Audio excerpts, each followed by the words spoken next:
Hello everyone, welcome to our expert smart class and this is your social science educator Kajol Sinha here again.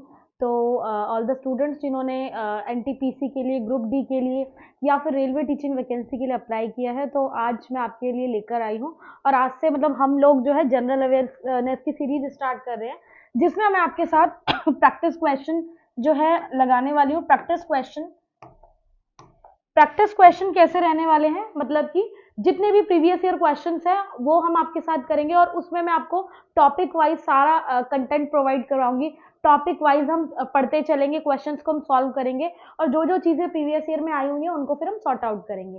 ठीक है, तो आज का जो topic रहने वाला है वो बेसिकली रहेगा सोलर सिस्टम से रिलेटेड और जितने क्वेश्चन है वो हम सोलर सिस्टम बेस्ड करेंगे।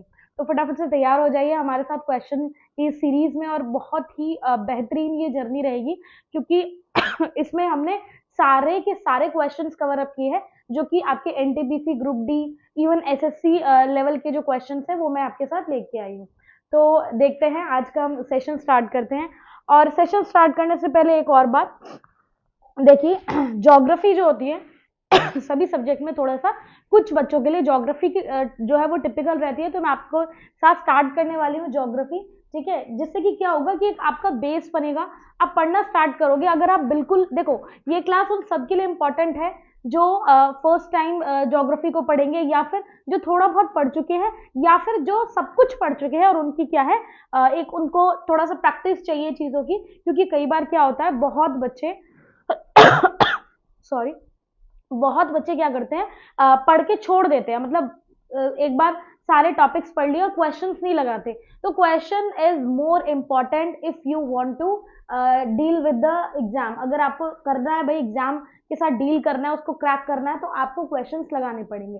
ये जितने भी क्वेश्चंस हम करेंगे ये सारे प्रीवियस ईयर देखो 2011 का सीजीएल का क्वेश्चन आपके सामने है, तो बहुत अच्छा रहने वाला है। साथ ही साथ क्वेश्चंस के थ्रू हम पूरा टॉपिक, मैं कोशिश करूंगी कि टॉपिक का कोई भी पार्ट जो है वो लीव ना हो, सब मतलब सब मैं कवर अप करूंगी। ठीक है, तो थोड़ा सा हम कंसेप्चुअल लेवल पे भी समझते हुए चलेंगे और अपने जो है आप कॉपी और पेन अपने साथ रख लीजिए, बहुत अच्छे से हम इसकी जो है तैयारी करेंगे। ठीक है, तो फर्स्ट क्वेश्चन आपके सामने है, the outermost layer of the sun is called.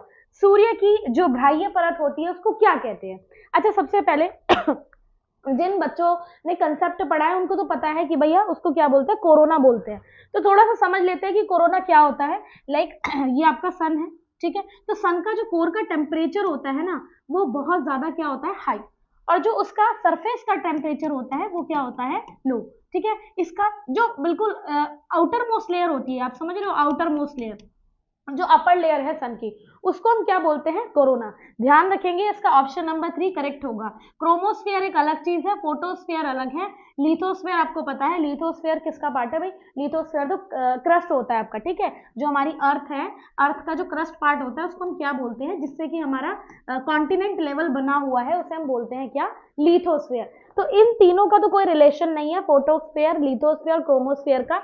Option क्या हो जाएगा, कोरोना। कोरोना को दूसरे उससे जानते हैं किरीट के नाम से। ठीक है, किरीट भी बोलते हैं इसको हिंदी में, और कई बार हिंदी में कोरोना के नाम से ही आता है, तो ये वो वाला कोरोना नहीं है। ठीक है, ध्यान रखना, सूर्य की जो एक्सटर्नल लेयर होगी, आउटर मोस्ट लेयर होगी, वो क्या हो जाएगी, कोरोना। अभी इसके बारे में हम और बार स्टडी करेंगे कि क्या क्या चीजें हो सकती है। ठीक है, तो जिन बच्चों ने कोरोना आंसर दिया है वेल एंड गुड, और जिसने नहीं दिया है वो और भी चीजें इसमें सीख जाएंगे। ठीक है, नेक्स्ट हम बात करेंगे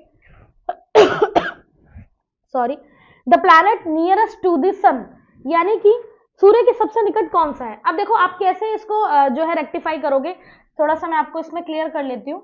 अब देखो सबसे पहले जिन बच्चों ने देखो कंसेप्ट पढ़ा हुआ है उनको तो प्रॉब्लम नहीं आएगी, बट हाँ जिसने नहीं पढ़ा है वो देख ले ध्यान से। ये है सन आपका, ठीक है। अब देखो सन के पास कौन सा प्लैनेट है, इसे हम बोलते हैं मर्क्यूरी, यानी कि बुध।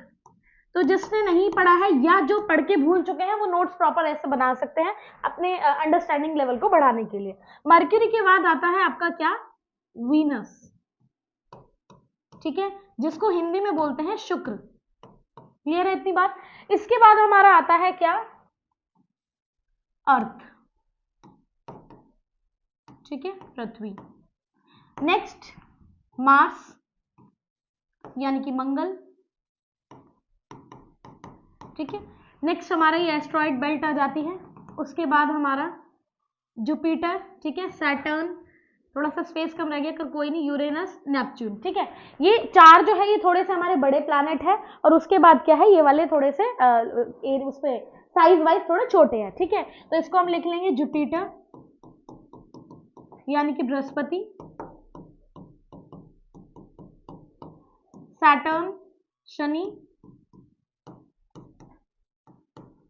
Uranus Arun, and the last one is Neptune. इसको मैं ऊपर लिख देती हूँ, ये क्या है हमारा नेपच्यून, जिसको हिंदी में वरुण कहते हैं। क्लियर है इतनी चीज? आपको अगर ये पूरा एक सीरीज पता लग जाएगी कैसे हमने क्या है, बड़े प्लैनेट कहाँ है, छोटे प्लैनेट क्या है, कौन सा जो प्लैनेट है वो सन के कितना नियर बाय है, ये सारी चीज अगर आप मतलब आपने इससे रिलेटेड कोई क्वेश्चन आ जाए आप आराम से डील कर सकते हो। अब एकदम क्वेश्चन की ओर आते हैं कि क्या क्वेश्चन में था। क्वेश्चन था कि the planet nearest to the sun is, सूर्य के निकटतम कौन सा ग्रह है, ठीक है।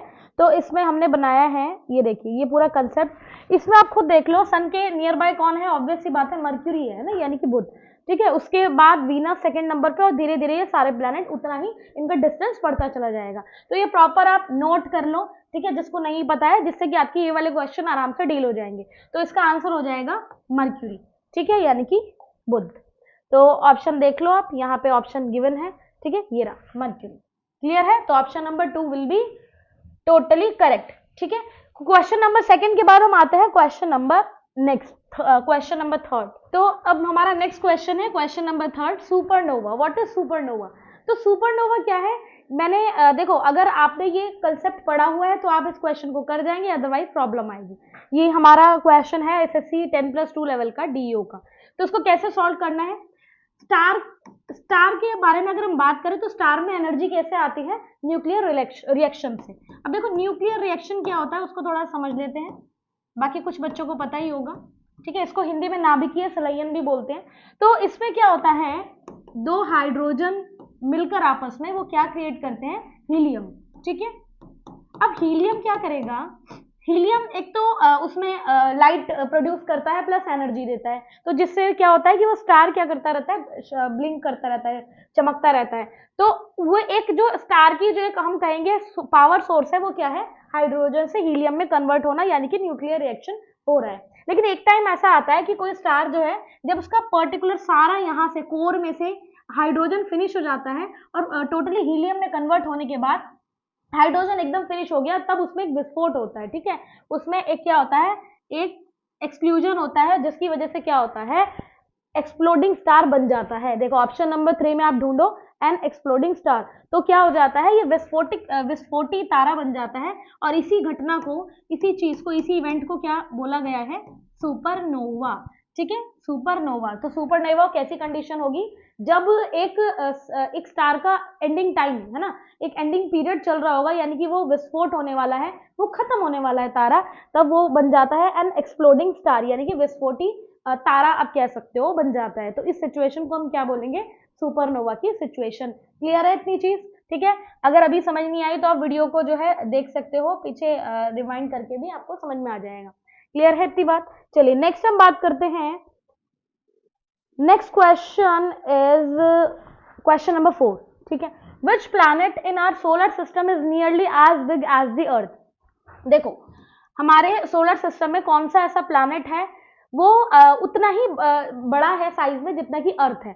अब इसको समझने के लिए सबसे पहले हम वापस से कंसेप्ट पे आ जाते हैं, ठीक है। वो जो एक डायग्राम मैंने अभी यहाँ पे ड्रॉ किया, ये आपके सारे जो कंफ्यूजन है, सारे क्वेश्चन है, ये आपके दूर कर देगा। तो अर्थ के मतलब अर्थ जैसा ही सेम एक अप्रॉक्स साइज में क्या है, कौन सा प्लैनेट है। तो सबसे पहले मैं आपको बता दूं, आपने क्वेश्चन देखा होगा कई बार एग्जाम में, सिस्टर ऑफ अर्थ, पृथ्वी की बहन, है ना, सिस्टर ऑफ अर्थ किस प्लैनेट को बोलते हैं, इस टाइप से, मतलब कजन ऑफ अर्थ। तो यानी कि अर्थ से रिलेट करके किसी प्लैनेट को पूछा जाता है कि अर्थ से कौन सा प्लैनेट रिलेट करता है। तो सबसे बड़ी बात, अर्थ से कौन सा प्लैनेट रिलेट करेगा, वीनस, ठीक है, यानी कि शुक्र, यानी कि ये वाला ग्रह, ठीक है। ध्यान रखना ये जो 2 प्लैनेट है ये काफी हद तक सेम साइज और सेम रेडियस, ये इनका जो है थोड़ा सा मैच करता है, मतलब साइज भी हम कहें तो मैच करता है। तो इस वजह से इसको earth of sister of earth भी बोल सकते हैं, या फिर कहा जा सकता है कि क्या है, ये किससे एसोसिएट करता है, मार्स किससे, अर्थ से, यानी कि सॉरी मार्स नहीं वीनस, शुक्र किससे एसोसिएट करेगा, अर्थ से। क्लियर है इतनी चीज? कभी भी इनका रिलेशन पूछ लिया जाए, ठीक है, तो ध्यान रखेंगे साइज में ये जो है इक्वल जैसे है, मतलब इक्वल, पूरे इक्वल नहीं है, टोटल 100%, थोड़ा बहुत, ठीक है, थोड़ा बहुत इनमें जो है डिफरेंशिएट भी करते हैं, लेकिन ये कुछ कुछ कैरेक्टरिस्टिक सेम ही फॉलो करते हैं। आई बात समझ में? तो वीनस यानी कि शुक्र और पृथ्वी क्या हो जाएंगे, एक जैसे साइज के। तो इसमें आंसर आपका सही हो जाएगा क्या, इसमें हो जाएगा आपका वीनस यानी कि शुक्र। क्लियर है इतनी चीज? चलिए नेक्स्ट हम आगे बात करेंगे। देखो एक एक क्वेश्चन को आप जो भी मैं नोट्स बनवा रही हूँ या कंसेप्ट बता रही हूँ उसको प्लीज लिख लें, क्योंकि ये चीजें फिर माइंड से स्लिप हो जाती है अगर हम लिखेंगे नहीं। अब देखिए ब्लू प्लैनेट किसे कहा जाता है, बहुत एक तो बहुत ही इजी सा क्वेश्चन है, ये तो आपने पढ़ा ही होगा। ब्लू प्लैनेट, भाई ऑब्वियस सी बात है, ब्लू यानी कि अगर स्पेस से देखा जाए तो किसके ऊपर ब्लू कलर ज्यादा जो है वो आप मतलब कहाँ, किस प्लैनेट के ऊपर आपको ब्लू कलर दिखेगा, तो अर्थ के ऊपर दिखेगा ऑब्वियसली। क्यों? क्योंकि यहाँ पर 71% क्या है आपका, वाटर, पानी, ठीक है, तो अर्थ जो है आपका क्या हो जाएगा, ब्लू प्लैनेट। बाकी पे इतना ज्यादा वाटर होता ही नहीं है बल्कि, ठीक है, बाकी प्लैनेट पे थोड़ा बहुत मार्स पे भी मिल रहे हैं थोड़े बहुत मतलब उसके थोड़े प्रूफ, बट ऐसा कंप्लीट वाटर किसी में नहीं है। नेक्स्ट हम बात करते हैं, नेक्स्ट है which planets do not have satellites revolving around them, ठीक है, कौन सा ऐसा प्लैनेट है, कौन से दो ऐसे प्लैनेट है जिनके सैटेलाइट उनके आसपास नहीं घूमते हैं, ठीक है, तो इसमें हो जाएगा आपका क्या, मार्स एंड मर्क्यूरी, यानी कि ये मर्क्यूरी और मार्स ऐसा प्लैनेट है जिसके जो सैटेलाइट है यानी कि उपग्रह जिसे हम बोल सकते हैं, वो उनके चारों ओर घूमते नहीं है। क्लियर है, मार्स एंड मर्क्यूरी। चलिए यानी कि मंगल तथा बुध। नेक्स्ट हम बात करेंगे, ये बहुत सिंपल सा क्वेश्चन था। नेक्स्ट हम बात करेंगे the planet which has the highest surface temperature, किस प्लैनेट का सबसे हाईएस्ट सरफेस टेम्परेचर रहता है। अब देखो हाईएस्ट सरफेस टेम्परेचर में अगर हम बात करें, थोड़ा सा आप वापस से हम थोड़ा इस पे आ जाते हैं। अब देखो इस वाले डायग्राम में आप ध्यान से देखो, सन के पास में कौन सा प्लैनेट है, मर्क्यूरी है, ठीक है, यानी कि बुध सन के पास है। अब देखो अगर आपसे पूछा जाता है हॉटेस्ट प्लैनेट या वार्मेस्ट प्लैनेट, सबसे गर्म ग्रह कौन सा है, तो इसमें आपको मर्क्यूरी नहीं लगाना है, इसमें वीनस लगाना है। द रीजन बिहाइंड कि मर्क्यूरी क्या करता है, बुध उसके ऊपर कार्बन डाइऑक्साइड अवेलेबल नहीं है, जिसकी वजह से वो इतना ज्यादा हीट को एब्जॉर्ब नहीं करता। हीट को सबसे ज्यादा एब्जॉर्ब करने का काम करता है वीनस यानी कि शुक्र ग्रह, ठीक है, तो ध्यान रखेंगे ये वार्मेस्ट हो जाएगा, और वार्मेस्ट हो जाएगा तो इसका मतलब कि गर्म ग्रह होने की वजह से टेम्परेचर भी किसका ज्यादा होगा, वीनस यानी कि शुक्र का, ठीक है। इसका अप्रोक्सीमेटली 468 या 469 के आसपास सेल्सियस रहता है, ठीक है, ये आप एक बार देख लीजिए करंट का, तो 450 के आसपास इसका जो है सेल्सियस यानी तापमान रिकॉर्ड किया गया है, किसका, वीनस यानी कि शुक्र प्लैनेट का। क्लियर है इतनी बात, ठीक है, ये मैंने आपको बिल्कुल अच्छे से समझा दिया है कि क्यों ये वार्मेस्ट प्लैनेट में आता है। नेक्स्ट हम बात करते हैं नेक्स्ट क्वेश्चन की।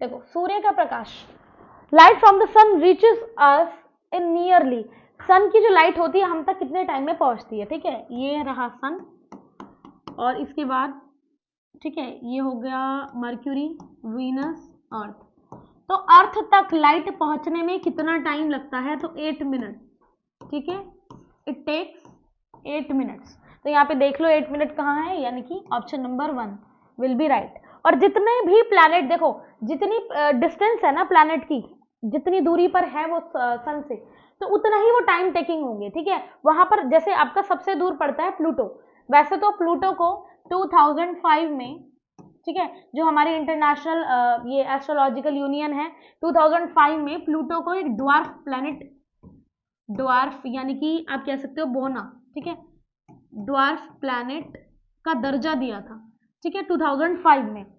लेकिन अगर हम बात करें, कभी कभी प्लूटो का भी पूछ लिया जाता है कि प्लूटो तक कितना टाइम लगता है, तो प्लूटो तक आई थिंक 8.5 घंटे का जो है ये टाइम लेता है, कौन, सन की लाइट, ठीक है। लेकिन आपसे क्या पूछा गया है, फिलहाल इस क्वेश्चन में अर्थ की बात कही गई है, तो आपको आंसर करना है ओनली 8 मिनट, 8 मिनट में लाइट हम तक पहुंच जाती है। क्लियर है इतनी चीज? चलिए नेक्स्ट हम बात करते हैं, सोलर एक्लिप्स अकर्स व्हेन, सूर्य ग्रहण कब होता है, ठीक है। ये तो देखो सूर्य ग्रहण कब होगा, अब देखो सूर्य यानी कि सूर्य का ग्रहण लग जाना, यानी कि जो सन की लाइट है वो हम तक पहुंच नहीं पा रही है या फिर उसमें कुछ डिस्टर्बेंस आ गई है। ये देखिए ये अपना सन, ठीक है, सन और अर्थ, सन और अर्थ के बीच में कौन आ जाएगा, मून, ठीक है।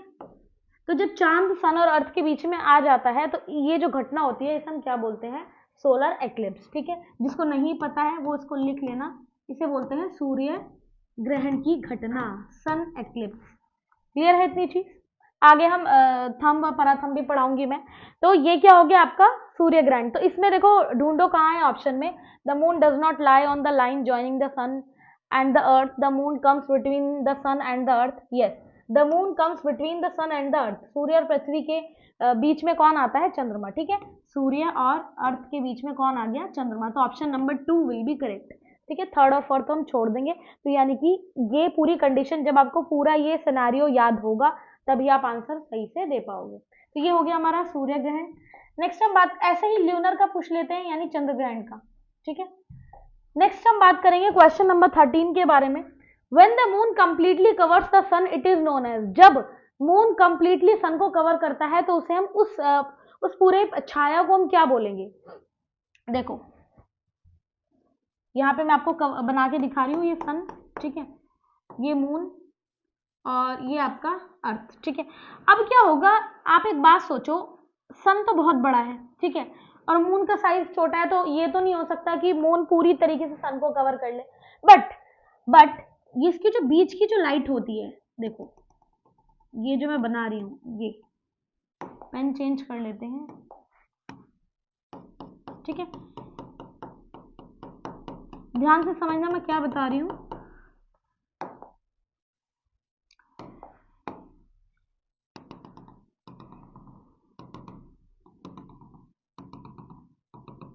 अभी एक चीज देखेंगे, देखो क्या होता है, सन को पूरा तो नहीं ढका जा सकता है ना, क्योंकि मून का साइज जो है छोटा है। अब जो लोग अर्थ पे, मान लीजिए आप यहाँ बैठे हैं, ठीक है, तो आप अगर बिल्कुल ऐसे सीधा देखेंगे ना, बिल्कुल चांद जहाँ पे बिल्कुल चांद बीच में है, तो यहाँ से आपको क्या दिखाई देगा कि सन एकदम छुपा हुआ है, मतलब आपको सनलाइट बिल्कुल दिखाई नहीं देगी, आपको बिल्कुल काला छाया यानी कि बिल्कुल डार्कनेस पूरा छाया शैडो दिखाई देगा। तो उस कंडीशन को क्या बोलते हैं, उस कंडीशन को बोलते हैं अम्रा। इन्होंने क्या पूछा है कि when the moon completely covers the sun, यानी कि मून जब कंप्लीटली कवर्स, इधर ये वाला सारा पार्ट कवर हो जाए तो ये वाली जो छाया होगी इसको हम क्या बोलते हैं, द अम्रा, ठीक है। तो option number 2 will be correct. अच्छा पेनम्बरा क्या होती है, पेनम्बरा भी मैं इसी में समझा देती हूँ। जब जो पार्ट सन का थोड़ा साइड से दिखे, ठीक है, जो पार्ट सन का थोड़ा साइड से जाए, मतलब छाया पड़े इस तरीके से, तो ये वाला जो पार्ट होगा ये क्या होगा, पेनम्बरा। क्लियर है इतनी चीज, ठीक है। हिंदी में देखो लिखा हुआ है उप छाया और यहाँ पे भी लिखा हुआ प्रच छाया। तो उम्रा और पेनम्बरा ध्यान रखना। उम्रा क्या होता है, उम्रा वो कंडीशन है जब कंप्लीटली मून ने क्या कर लिया, ढक लिया है सूरज को, ठीक है, तो ये पार्ट हो जाएगा क्या, नम्रा। और जब साइड से थोड़ा सा जो है शैडो दिखे उसको हम क्या बोलेंगे, पेनम्बरा। क्लियर है इतनी चीज। तो यहाँ पर कंप्लीटली लिखा हुआ है तो आपको अम्रा लगाना है। अगर यहाँ पर कंप्लीटली नहीं लिखा होता तो ऑप्शन आपको कौन सा चूज करना होता, देन द पेनम्बरा। क्लियर है इतनी चीज, ठीक है। थोड़ा सा ये चीजें देखो, अगर आपको पता नहीं रहेगी तो क्वेश्चन करने में दिक्कत आ जाएगी, ठीक है। बाकी और क्या क्या चीजें से आती है वो मैं आपको बताते ही चलती हूँ।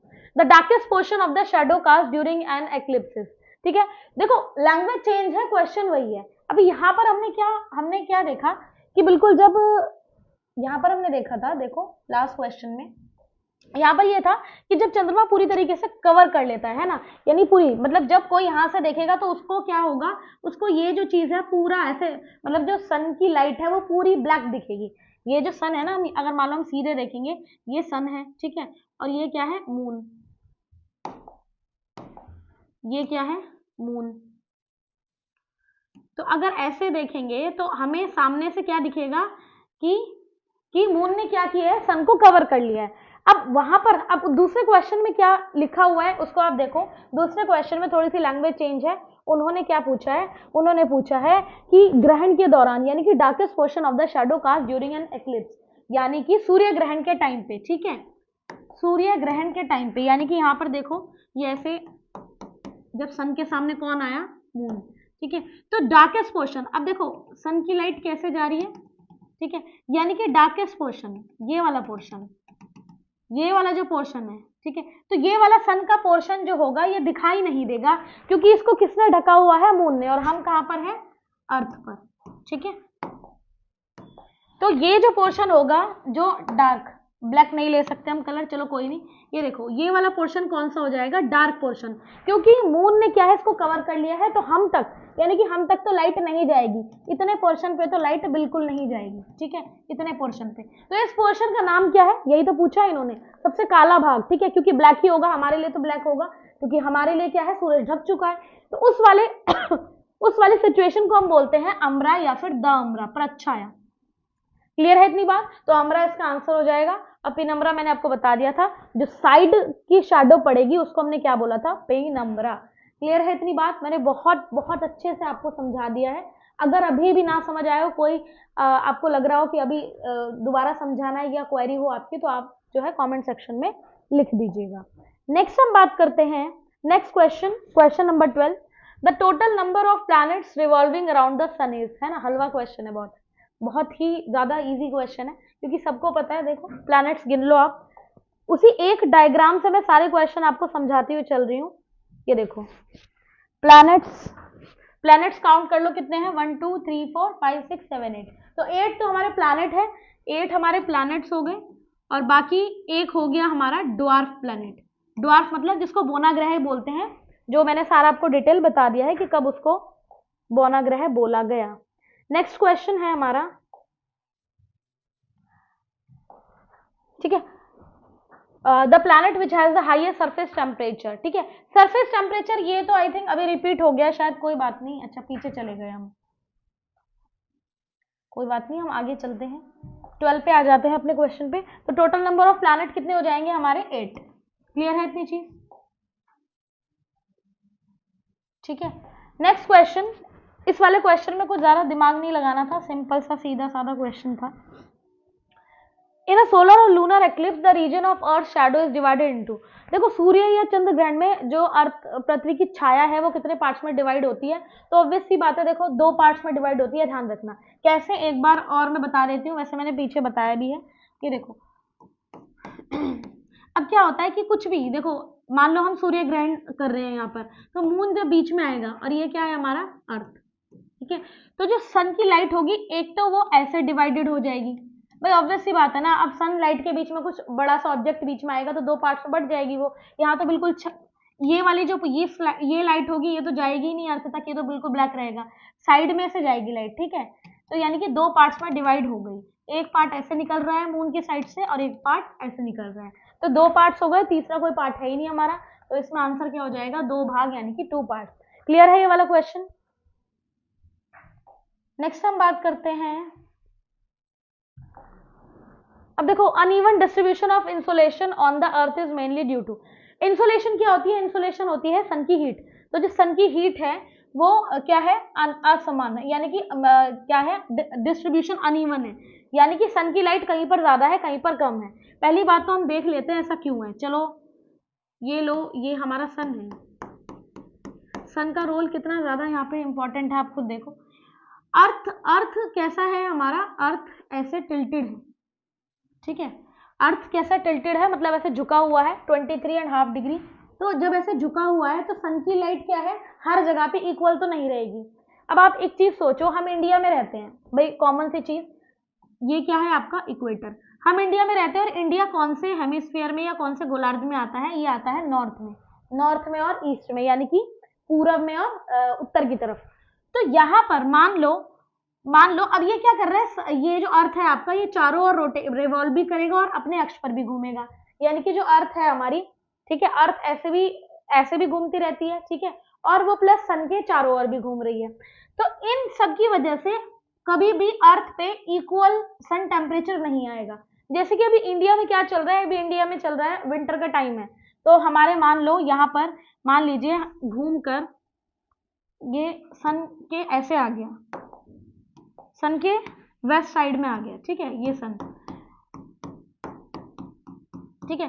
तो अभी मान लीजिए यहाँ पर अगर हम ऐसे लाइट पढ़वाएं, ठीक है, तो इसका जो मेन पोर्शन है यानी कि नदर्न हेमिस्फीयर में लाइट ज्यादा जाएगी, नदर्न हेमिस्फीयर में लाइट ज्यादा जाएगी तो नदर्न हेमिस्फीयर में क्या हो जाएगी, गर्मी, और सदर्न में क्या हो जाएगी, सर्दी। अभी जैसे सर्दी है ना, अभी जैसे इंडिया में सर्दी है तो इसका मतलब यहाँ पर लाइट क्या है, हमारी सन की लाइट कम है। वैसे आपको पता है क्या कि जो इक्वेटर होता है हमारा, ये जो इक्वेटर होता है इस पर, ये इक्वेटर जो होता है इस पर सन की लाइट क्या रहती है, हमेशा सीधी पड़ती है। तो ये सन की लाइट यानी सनलाइट अनइवन कैसे है, तो इसमें ढूंढ लो आप, पृथ्वी की गोलाकार नहीं होगा, distribution of land and water नहीं, गोलाकार स्फेरिकल पूछा है ना, हाँ ये हम लगा सकते हैं, एक बार और पढ़ लेते हैं। लैंड एंड वाटर का कोई रोल नहीं है भाई, सन टेम्परेचर से इसका क्या रोल है, डायरेक्शन ऑफ विंड नहीं, प्रेजेंस ऑफ प्रेशर बेल्ट ये भी नहीं, यानी कि जो सन की लाइट हमारे नॉर्थ में, साउथ में, ईस्ट वेस्ट में जो अलग अलग टाइम पे पड़ती है, मतलब एक ही बार में, ऐसा नहीं है कि एक ही बार में पूरे अर्थ पे लाइट पड़ गई, घूमता रहता है अर्थ, है ना। तो जब हमारे इंडिया में सर्दी हो रही होती है, अमेरिका में कुछ और सीजन चल रहा है, यहाँ डे है वहां नाइट है, तो ये सब क्यों हो रहा है, सन की लाइट की वजह से। और सन की लाइट ऐसे क्यों पड़ रही है, स्फेरिकल शेप, यानी कि एक तो पृथ्वी की गोलाकार आकृति है, ठीक है, यहाँ पर, और ऊपर से क्या है, ये झुका हुआ भी है। झुका हुआ वाला ऑप्शन में दिया नहीं है, झुका हुआ अगर होता तो आंसर आपको उसमें लगाना पड़ता, तो आप सिंपल आप कौन सा आंसर लगाओगे, ये क्या है, गोल, गोल भी नहीं है, स्फेरिकल पूरा नहीं है। अगर मैं आपको अर्थ की ऐसी बताऊं तो अर्थ की शेप ऐसी है कुछ, ठीक है, बीच में से थोड़ा सा ऐसे है और बाकी इस टाइप से चपटे टाइप की है, लेकिन ये हम समझाने के लिए आपके सामने बना रहे हैं। तो ऐसी आकृति की वजह से सन की जो लाइट होती है वो किसी किसी पोर्शन पे, मतलब एक टाइम पे सभी पोर्शन पे नहीं पड़ेगी, वो एक टाइम पे एक ही पोर्शन पे दिखाई देती है। तो option number first will be correct. कोई प्रॉब्लम यहाँ तक, ठीक है। प्रेशर बेल्ट्स वगैरह ये सब आप आगे पढ़ा दूंगी मैं, डायरेक्शन विंड्स वगैरह, ये इतना क्लियर हो गया आपको। नेक्स्ट हम बात करते हैं, नेक्स्ट क्वेश्चन है question number 15, which of the following scientists proved that the path of each planet around the sun is elliptical। elliptical क्या होता है, देखो अब जैसे सन है, ठीक है, चलो सन बीच में बना लेते हैं,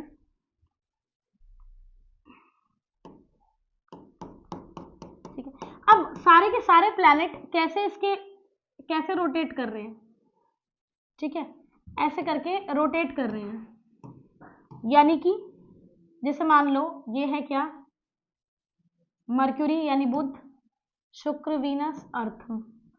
अब एक टाइम पे क्या होगा कि ये प्लैनेट घूम ऐसे रोटेट कर रहे हैं, ऐसे रिवॉल्व कर रहे हैं, तो ये एक टाइम पे तो सन के पास चले जाएंगे और एक टाइम पे दूर, तो इसी गति को हम क्या बोलते हैं, एलिप्टिकल, ठीक है, हिंदी में इसको बोलते हैं दीर्घ वृत्ताकार। तो ये बात साबित किसने की थी, किस साइंटिस्ट ने ये बोला था, ठीक है, क्वेश्चन में क्या है, किस साइंटिस्ट ने बोला था, तो केपलर ने बोला था ये, ठीक है। केपलर ने कैसे प्रूव किया था, उन्होंने कहा था कि ना क्या होता है कि किसी भी गैलेक्सी में, ठीक है, ये हमारी गैलेक्सी तो है, तो किसी भी गैलेक्सी में ना दो पॉइंट होते हैं, तो सन किसी एक पॉइंट पर हो सकता है, तो सन एक पॉइंट पर है इस साइड में, और इसके फिर चारों ओर ऐसे एलिप्टिकल वे में क्या कर रहे हैं, सारे के सारे प्लैनेट मूव कर रहे हैं, ठीक है, रिवॉल्व कर रहे हैं। ध्यान रखेंगे केपलर है इसका आंसर। बाकी न्यूटन ने तो देखो आपको पता ही है, लॉ दिए हैं फिजिक्स के। नेक्स्ट हम बात करेंगे, नेक्स्ट क्वेश्चन है tides occur due to whose gravity, किसके कारण जो है टाइड आता है, तो टाइड किस ग्रेविटी के कारण आता है, ऑब्वियस सी बात है, वैसे टाइड पर ना दोनों का ही रोल होता है। अब जैसे अर्थ है, ठीक है, अर्थ पर कौन अपना ग्रेविटेशनल फोर्स लगाता है, एक तो मून और एक हमारा सन, तो मून और सन दोनों का ही ग्रेविटेशनल फोर्स लगता है किसके ऊपर, पृथ्वी के ऊपर, जिसकी वजह से टाइड आते हैं, जिसको हम हिंदी में ज्वार भाटा भी कहते हैं। क्लियर है इतनी बात, तो ऑप्शन में आप ढूंढ लो कहां पर है, फर्स्ट तो नहीं होगा, सेकंड भी नहीं है, sun and moon on the earth, ठीक है, ऑप्शन नंबर 3 क्या हो जाएगा हमारा करेक्ट। क्लियर है इतनी बात, तो सन एंड मून की वजह से, और कभी कभी ना ऑप्शन में क्या होता है कि सन नहीं दिया होता, ठीक है, तो घबराना नहीं है अगर सन ना दिया हो, ठीक है, अगर मान लो ऑप्शन में कभी सिर्फ कभी दिया हो क्या, कभी मून ही दिया हुआ हो, कई बार आ जाता है, मैंने देखा हुआ है, तो मून भी अगर खाली मून दिया रहता है तब भी सही है, ठीक है, वैसे हम दोनों का ही इफेक्ट मानते हैं किस पर, अर्थ पर। क्लियर है इतनी बात, चलिए थोड़ा सा आपको देखो कंसेप्ट वाइज हम करते जाएंगे तो आपको चीजें और समझ में आ जाएंगी अच्छे से, ताकि और लैंग्वेज घुमा के क्वेश्चन पूछे तो हम उसको डील कर पाए। अभी जैसे बहुत अच्छा क्वेश्चन पूछा हुआ है, काफी बढ़िया हल्का क्वेश्चन नहीं है ये, जैसे the angle between the magnetic meridian and the geographical meridian at a place, किस स्थान पर। अभी देखो हिंदू में पढ़ोगे तो थोड़ा प्रॉब्लम लगेगी, बाकी आप पढ़ सकते हो। अब पहली बात, मेरिडियन आपने पढ़ा होगा, मेरिडियन क्या होता है। अभी जैसे आपने पढ़ा होगा ना, बिल्कुल फर्स्ट चैप्टर जब आपने कभी ज्योग्राफी पढ़ना शुरू किया था, मेरिडियन क्या होते हैं, ये जितने भी हमारे ऐसे करके क्या होते हैं, लॉन्गिट्यूड, ठीक है।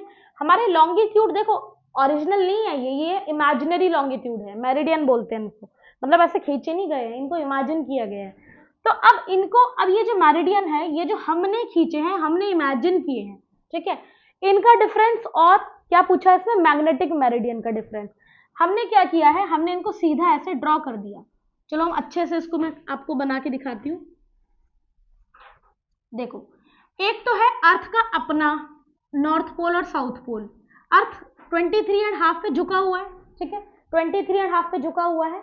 तो इसमें क्या है, ये हो जाएगा मैग्नेटिक, ये क्या हो जाएगा, मैग्नेटिक लॉन्गिट्यूड या मैग्नेटिक मेरिडियन। और एक अर्थ को हमने अपने तरीके से समझने के लिए इसमें क्या ड्रॉ कर दिए, लॉन्गिट्यूड, है ना, इस तरीके से, ठीक है। तो ये जो था ये, और जो हमने ड्रॉ किया, समझ में आ रही है बात।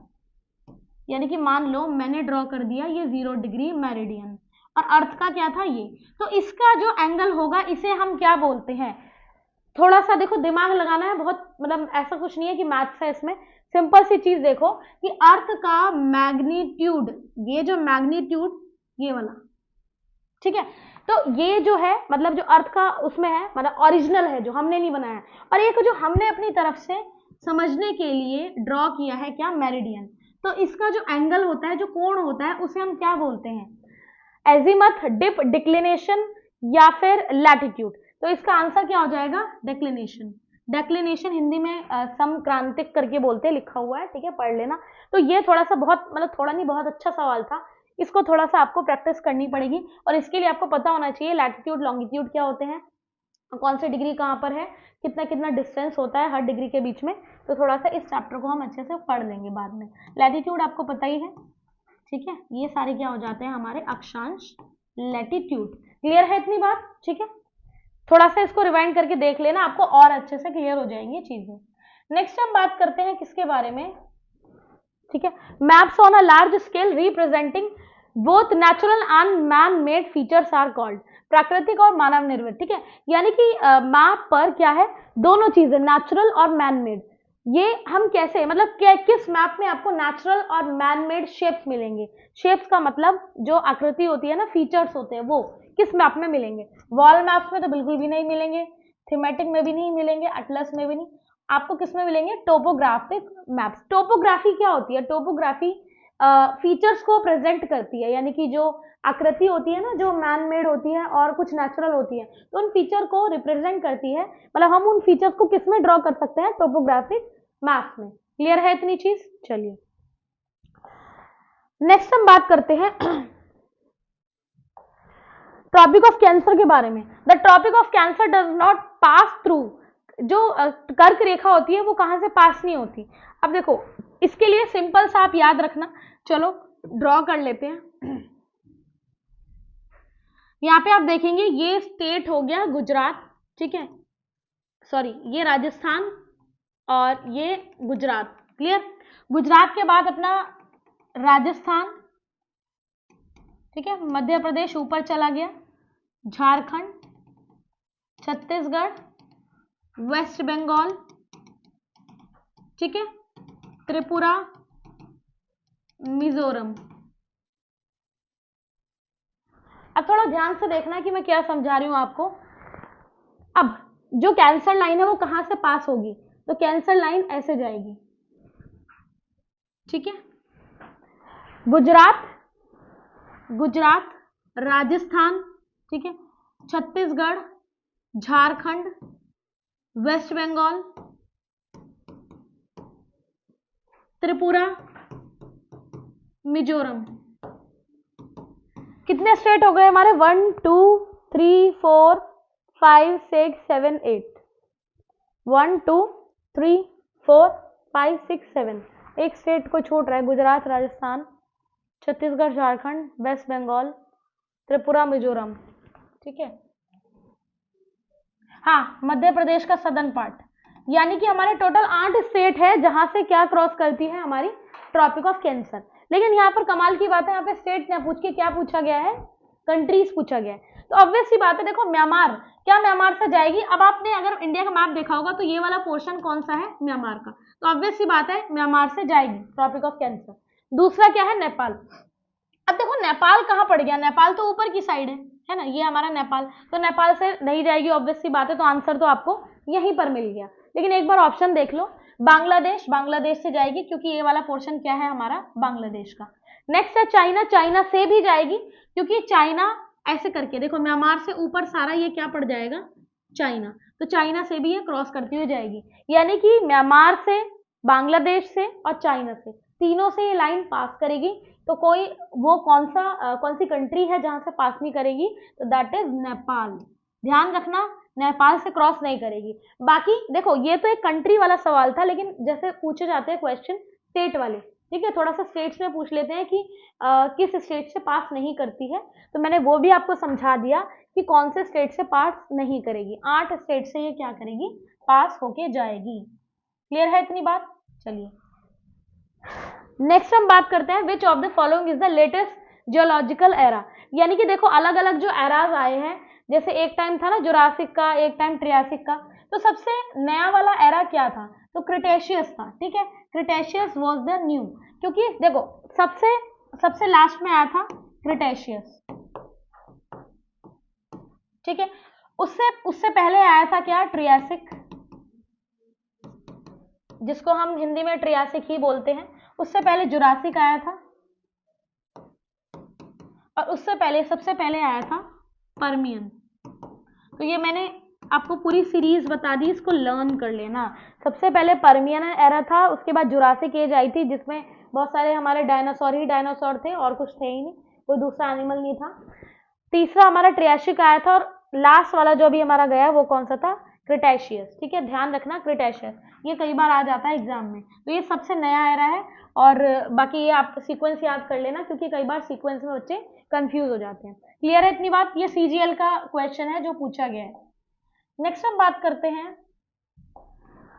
N earthquake is also known as, भूकंप को यह भी कहा जाता है। देखो भूकंप के कई सारे नाम हैं, जिसमें से एक नाम है ट्रेमर। ध्यान रखना, tremor is also known as earthquake, या फिर earthquake is also known as tremor. ध्यान रखेंगे, इसको हिंदी में कंपन बोलते हैं। ठीक है, नेक्स्ट हम बात करते हैं नेक्स्ट क्वेश्चन की, ये बिल्कुल सीधा सा सवाल था।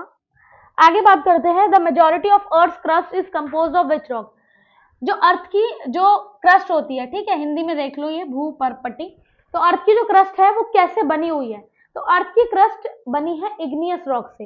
अब देखो इग्नियस रॉक में आपको बताऊं, इग्नियस जिसको हिंदी में आग्नेय बोलते हैं, इग्नियस क्या होती है, ये लावा से बनती है। जो अर्थ का जो अपर पार्ट है ना, मतलब जिसपे हम खड़े हुए हैं, हम क्रस्ट के ऊपर खड़े हुए हैं इस टाइम पे, ठीक है, क्रस्ट के बाद मेंटल है, फिर कोर है, तो जो क्रस्ट बना हुआ है वो क्या है, वो किससे बना है, इग्नियस रॉक से, आग्नेय चट्टानों से। और आग्नेय चट्टानें कैसे बनी है, लावा से, लावा कह दो या फिर आप मैग्मा कह दो, इसको मैग्मा, हिंदी में इसको मैग्मा ही बोलते हैं। ठीक है, तो जो आप देखते हो ना, जैसे ज्वालामुखी वोल्केनो इरप्शन होता है, ज्वालामुखी से मैग्मा बाहर आता है रेड रेड कलर का, बहुत हाई टेम्परेचर वाला, तो उसी से ही चट्टानें बनती है। जब वो मैग्मा लावा ठंडा हो जाता है तो कौन सी चट्टानें बनती है, आग्नेय चट्टानें हिंदी में। ठीक है, तो यही आग्नेय चट्टानें, इग्नियस रॉक, इन्होंने ही क्या बनाया है, हमारा अर्थ का काफी, मतलब अर्थ की सरफेस को काफी हद तक फॉर्म किया है। तो इसीलिए इसका आंसर क्या हो जाएगा, मतलब मेजॉरिटी में अर्थ की जो क्रस्ट है वो किस रॉक से बनी है, इग्नियस रॉक से। क्लियर है इतनी चीज? मेटामॉर्फिक, सेडिमेंट्री, कार्बोनेटिक, ये हम पढ़ लेंगे आगे। ठीक है, नेक्स्ट हम बात करते हैं नेक्स्ट क्वेश्चन। देखो ये सारे क्वेश्चन अगर आपने लगा लिए अच्छे से और आपने इन सबको अच्छे से समझ लिया, तो ये मान के चलो ये सोलर सिस्टम वाला चैप्टर, अर्थ की क्रस्ट वाला चैप्टर बहुत अच्छे से आपको क्लियर हो जाएगा। ठीक है, तो आगे भी कोई प्रॉब्लम नहीं आने वाली, बस इनको अच्छे से आप करते चले, और जैसे मैं नोट्स बनवा रही हूँ, जो डायग्राम्स में बनवा रही हूँ, उनको आप प्रॉपर एक उस पर नोट करते चलो। ठीक है, the earth completes one rotation on its axis. देखो एक तो होती है कि ये हो गया हमारा सन, एक तो अर्थ है जो अपने एक्सिस पर घूमती है, यानी अपने अक्ष पर घूमती रहती है, वेस्ट टू ईस्ट ऐसे करके घूमती रहती है। और दूसरा जो इसका वो है स्पीड है, मूवमेंट है, वो कैसे करती है, सन के चारों ओर। तो सन के चारों ओर वाले मूवमेंट को रिवॉल्यूशन बोलते हैं। रेवोल्यूशन मतलब जिसको हिंदी में बोलते हैं रिवॉल्व करना है ना, हिंदी में देख लेना क्या बोलते हैं, रिवॉल्व, इंग्लिश में रिवॉल्व बोलते हैं, जब चारों ओर घूमती है। तो दो तरह की मूवमेंट करती है, और इन्होंने पूछा है कि अपने अक्ष पर, यानी कि अपने अक्ष पर, अपने एक्सिस पर ये कितनी देर में पूरा घूम जाती है। तो ऑब्वियस सी बात है भाई, आपको पता है कि एक दिन में कितने घंटे होते हैं, 24, लेकिन पूरे 24 नहीं होते, ये तो एक मिथ वाली बात है ना, ये भ्रम है आपको, 24 नहीं होते, 23 घंटे 56 मिनट 5 सेकंड के अराउंड, ठीक है। अब ये 24 घंटे कैसे करते हैं, हम अपनी फैसिलिटी के लिए, सुविधा के लिए, समझाने के लिए हम 23 को 24 बना लेते हैं, ठीक है। अब ध्यान से सुनना कि क्या है। अब 24 घंटे में देखो, 24 घंटे में मान लो ये 1 डिग्री का लॉन्गिट्यूड है, ठीक है। ये 24 घंटे में घूम कर वापिस ही अपने प्लेस पर आ जाएगा, क्योंकि आपको पता है एक दिन में क्या होते हैं, दिन और रात वो एक ही दिन के अंदर होते हैं, सीजन्स में नहीं होते, ठीक है। तो जो दिन और रात होते हैं, डे और नाइट, वो किस किस मूवमेंट की वजह से होते हैं, आपके ऐसे रोटेट होने की वजह से। अगर सन अपने एक्सिस पर ऐसे रोटेट हो रहा है, तो उसकी वजह से हम दिन और रात को फेस करते हैं। हम सीजन को कैसे फेस करते हैं, तो सीजन यानी कि विंटर, समर, ऑटम, है ना, स्प्रिंग, ये जो 4 हमारे सीजन है, इसको हम कैसे फेस करते हैं, इसको हम रिवॉल्यूशन की वजह से, यानी कि जो रिवॉल्व करती है अर्थ, किसके रिवॉल्व, सन के रिवॉल्व, चारों ओर घूमती है, उसकी वजह से क्या होते हैं, सीजन होते हैं, यानी कि ऋतुएं आती है। क्लियर है इतनी चीज, ठीक है। पता लग गया कि कितनी कितनी देर में होता है, और रिवॉल्यूशन क्या है, और रोटेशन क्या है। क्लियर है, तो इसका आंसर हो जाएगा option number 1, 23 hours 56 minutes 5 seconds. चलिए नेक्स्ट हम बात करते हैं, here day and night of the same length. यहां पर दिन तथा, अच्छा, दिन और रात किस जगह पर बराबर होते हैं। देखो हमारे इंडिया में तो ऐसा नहीं है, है ना। समर्स में क्या होते हैं, अभी गर्मी आ रही है, तो गर्मियों में क्या हो जाएगा, दिन बड़े हो जाएंगे, रातें छोटी हो जाएंगी, और विंटर्स में क्या होगा, दिन छोटे हो जाएंगे, रातें बड़ी। तो ऐसा क्यों होता है, ऐसा इसलिए होता है क्योंकि जो सनलाइट है वो हमारे यहाँ इक्वली नहीं पड़ती, हम पहले ही हम एक झुके हुए अर्थ में रह रहे हैं, ठीक है। तो इसमें अब पूछा जाता है कि कौन सा ऐसा अर्थ का पोर्शन है जिस पर दिन और रात क्या होते हैं, एकदम सेम होते हैं, मतलब 12 घंटे का दिन होता है और 12 ही घंटे की रात होती है। तो कैसे होती है, ये देखो, ये आपका अर्थ है, और ये है हमारा इक्वेटर, भूमध्य, और ये क्या है, सन।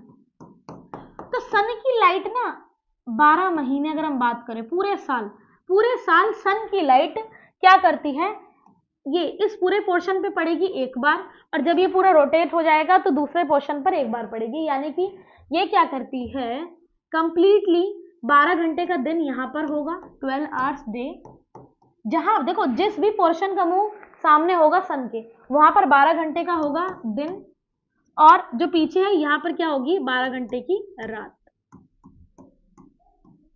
क्लियर है इतनी चीज। तो कौन सी लाइन है वो, इक्वेटर, तो यहाँ पर ढूंढ लो आप, इक्वेटर है, ठीक है, स्पेलिंग इसकी सही कर लो, इक्वेटर, भूमध्य रेखा। क्लियर है इतनी चीज। प्राइम मेरिडियन, अंटार्कटिक, ये सब कट कर देंगे, इक्वेटर यानी भूमध्य रेखा इसका राइट आंसर हो जाएगा। नेक्स्ट हम बात करते हैं, how much of world surface is covered by water. ये भी बहुत हल्का सा क्वेश्चन है ना, कितने परसेंट पानी है भाई, 70% के आसपास है, 71% के आसपास क्या है आपका, वाटर। नेक्स्ट हम बात करते हैं, नेक्स्ट क्वेश्चन है हमारा, the largest reservoir of fresh water. देखो पीने, वैसे तो फ्रेश वाटर ना बहुत ही कम है हमारे अर्थ के ऊपर, मोस्टली अगर हम बात करो 95% से ज्यादा तो हमारे ओशंस और ये सब जो है ना, सी है, समुद्र, ओशन, इनमें ही है, और बाकी जो कुछ परसेंट बचता है 2-3%, वो आपका ग्लेशियर में होता है, और थोड़ा बहुत आपका उसमें हो जाता है ग्राउंड वाटर में, लेकिन सबसे ज्यादा हमारा ग्लेशियर में होता है फ्रेश वाटर। तो क्या हो जाएगा इसका जो फ्रेश वाटर, इसका आंसर क्या हो जाएगा, ग्लेशियर्स। क्लियर, ठीक है। फ्रेश वाटर किसमें आपको रिजर्वायर मतलब इकट्ठा हुआ मिलेगा, ग्लेशियर्स में। इसीलिए तो जो ग्लेशियर से नदियां निकलती है, जैसे गंगा हो गई, हमारी यमुना हो गई, तो ये फ्रेश वाटर, मतलब इनका जो पानी है वो कैसा रहता है, फ्रेश, है ना। और गंगा का तो आपको पता ही है, एंटी बैक्टीरिया वाला पानी है उसका, तो क्या, तो इसमें आंसर क्या हो जाएगा, ग्लेशियर्स। नेक्स्ट हम बात करेंगे, बस कुछ हमारे क्वेश्चन बचे हैं और आपका ये चैप्टर बहुत अच्छे से हो जाएगा। देखो, which one of the 4 regions above the earth has smallest height. इनमें से किसकी सबसे कम हाइट है। तो देखो, अगर मैं आपको पूरा इसको थोड़ा समझा देते हैं, देखो ये आपका क्या है, अर्थ का सरफेस, ठीक है। अर्थ के सरफेस से आप जाएंगे 12 किलोमीटर तक, 12 किलोमीटर तक आपको क्या देखने को मिलेगा? ट्रोपोस्फेयर, ठीक है, ट्रोपोस्फेयर, जिसको हम शोभ मंडल करके भी बोल देते हैं। 12 के बाद आप जाओ, 12 से लेकर, यहाँ पे 12 किलोमीटर था, 12 से लेकर 50 तक, 50 किलोमीटर तक आपका क्या आएगा? स्ट्रेटोस्फेयर, ठीक है, स्ट्रेटोस्फेयर, समताप भी बोलते हैं इसको। स्ट्रेटो के बाद 50 से और आगे जाओ 80 तक, ठीक है, मीजो दिखेगा, मध्य मंडल भी बोलते हैं। मीजो के बाद आपका आयनोस्फेयर आ जाएगा, आयन मंडल, उसके बाद एक्सोस्फेयर। तो इसमें ना, इसमें सबसे आपको कम लेंथ वाला बताना है, तो ट्रोपोस्फेयर जो है वो सबसे कम इसकी हाइट है, मतलब हमसे सिर्फ 12 से 13 किलोमीटर ऊपर तक ट्रोपोस्फेयर की लेयर फैली हुई है। समझ में आई बात? तो यहाँ पर क्या है, ये हमसे, यानी हम जहाँ पे खड़े हुए हैं, हमारे सरफेस से 12 से 13 किलोमीटर तक की कौन सी लेयर है? ट्रोपोस्फेयर। इस ट्रोपोस्फेयर में बारिश भी होती है, इसी ट्रोपोस्फेयर में बादल बनते हैं, सारी जितने भी वेदर वाली कंडीशंस है वो इसी ट्रोपोस्फेयर में हो रही है। क्लियर है इतनी बात? और एरोप्लेन्स जो होते हैं ना, वो कहाँ पे ट्रैवल, देखो ये क्वेश्चन भी आ जाता है, एरोप्लेन्स किस लेयर में ट्रैवल करते हैं? तो एरोप्लेन्स, फ्लाइट्स वगैरह वो कहाँ ट्रैवल करती है? वो स्ट्रैटो में करती है, क्योंकि ना ट्रोपोस्फेयर में क्या होता है भाई, बारिश हो रही होती है, बादल बन रहे होते हैं, सब कुछ हो रहा होता है, आंधी तूफान स्टॉर्म। तो यहाँ पर अगर इन्होंने जो है फ्लाइट उड़ा दी ना, तो फ्लाइट का कुछ और ही हाल हो जाएगा। तो इसलिए फ्लाइट को थोड़ा सा हाइट पे उड़ाना पड़ता है, मतलब स्ट्रैटो, जब हम ट्रोपोस्फेयर से बाहर आ जाते हैं तब हम क्या करते हैं, स्ट्रैटोस्फेयर में फ्लाइट उड़ाते हैं। क्लियर है इतनी चीज?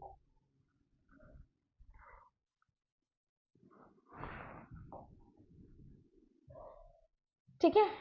बाकी क्वेश्चन हम जो है नेक्स्ट वीडियो में कवर अप करते हैं, तो वरना वीडियो जो है काफी लेंदी हो जाएगी। इतना जितना मैंने आपको समझाया सारे क्वेश्चंस को, उनको आप अच्छे से करेंगे और नोट्स अपने प्रॉपर बना लीजिए, ठीक है। और इसके बाद धीरे धीरे हम बाकी सब्जेक्ट्स की तरफ मूव ऑन करेंगे। ये सारे प्रैक्टिस क्वेश्चन लगाते रहना आप, और जितने भी, देखो जितना आप लगाओगे प्रैक्टिस क्वेश्चन, आपकी जो अंडरस्टैंडिंग है, आपको एक जरिया मिल जाएगा, आपको एक वे मिल जाएगा कि कैसे पढ़ना है, ठीक है। क्योंकि जीएस का ना कोई मतलब एक कोई स्पेस नहीं होता कि आप यहाँ से पढ़ें। जीएस को तो जितना वास्ट है, आप जितने उसके प्रीवियस ईयर लगाएंगे, आपकी अंडरस्टैंडिंग, आपका नॉलेज लेवल बेटर हो जाएगा। तो ऐसे ही बने रहेंगे हम, ठीक है। और तैयारी बहुत अच्छी तरह से करते रहेंगे। एक्सपर्ट स्मार्ट क्लास आपके लिए हर तरीके से जो है अवेलेबल है। आपको कोई भी क्वेरी है, आप कमेंट सेक्शन में पूछें और आंसर लें, ठीक है। तो मिलते हैं नेक्स्ट वीडियो में, तब तक के लिए all the best, thank you so much.